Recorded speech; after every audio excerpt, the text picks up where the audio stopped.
Good afternoon and welcome to the Old Compass Cafe. I'm sitting here with an old mate, Neil Featherstone.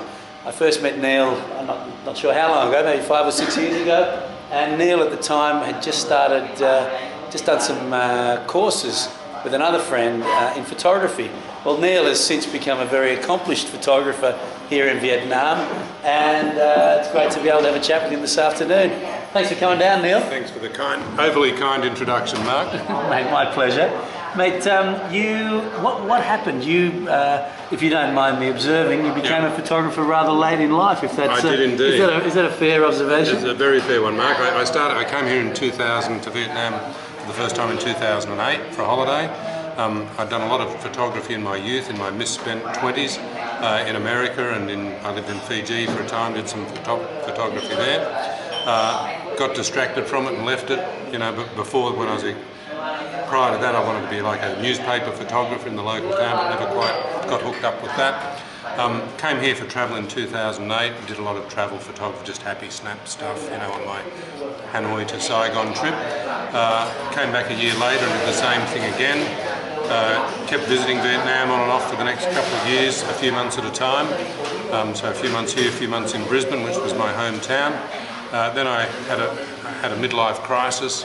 I was about to turn 50, had a business in Brisbane that was saleable, and I thought, oh, damn it, I think I'll sell up and move to Vietnam because I am so in love with the place. So I sold up, took the plunge and moved here after lots of gnashing of teeth and crunching of numbers for years.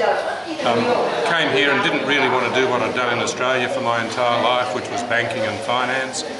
So I thought, well, if I'm having a midlife crisis, I might as well relax into it and do something different, so I just accepted it. I bought a camera when I got here, a more serious camera, DSLR camera. Did a camera course with your mate and thought, oh man, I've missed this for years, I should have been doing more of this all along, why did I ever stop? And so I just committed myself then to, in my downtime, doing as much photography as I could. If I wasn't shooting, I was studying online, doing online courses. There's access to so much stuff now on the internet.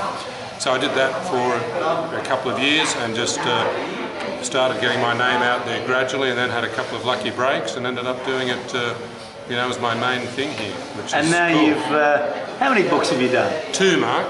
Thanks for asking. I did one, first book was a book on Hoi An in September last year, 2015.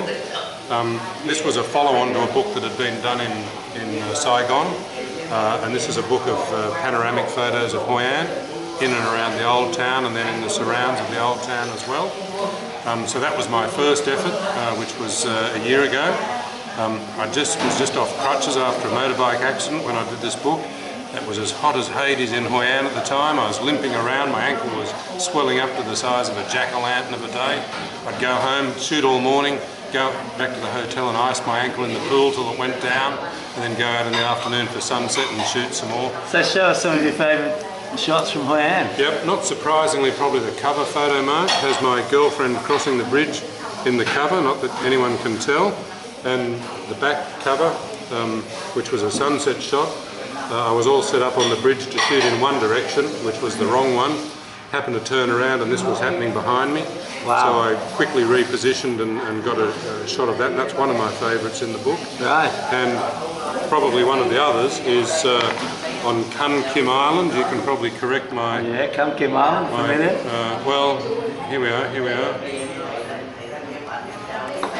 This was another sunset shot. I'm not really a landscape photographer so much, Mark. Wow. I'm more a people photographer, but that was one of my favourites from pretty much the same position as the back cover shot. Have you got a favourite people shot in that but book? it's a bit of an odd people shot. Well, give us a look at that. There's not too much people in it, but it's It's a people shot without people, is it? Yeah, it's a portrait of hands on Kun Kim Island, and it's 2 old war horses playing chess one afternoon with amputated fingers and whatever. Wow. And it's probably my favourite shot in the book. Wow, that's a great shot.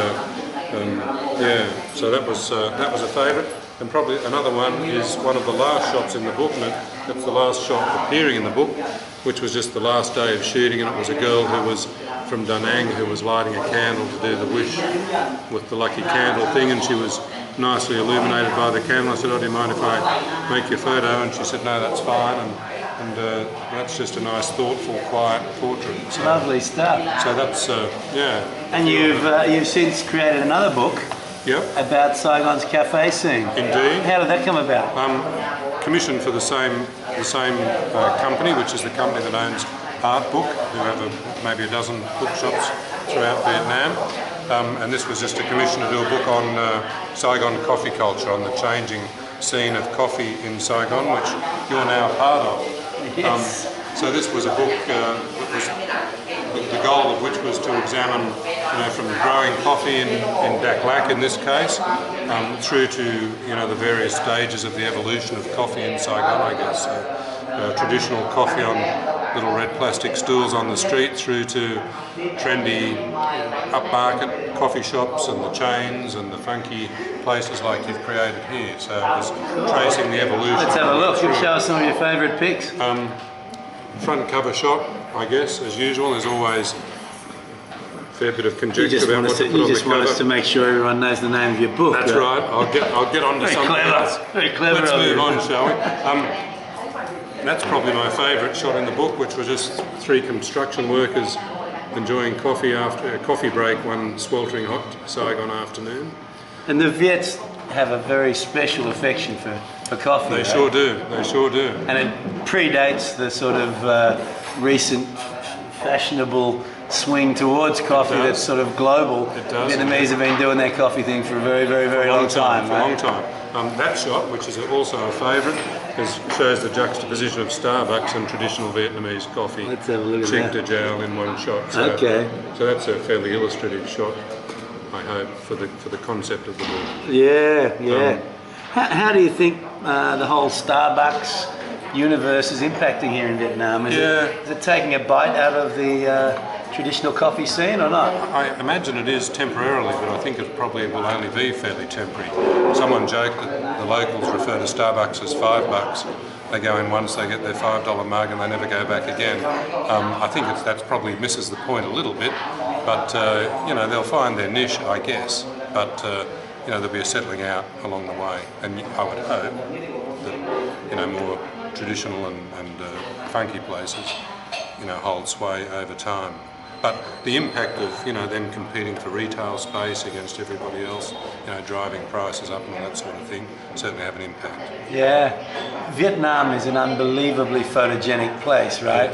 Yeah. What is it that makes Vietnam so special from a photography perspective?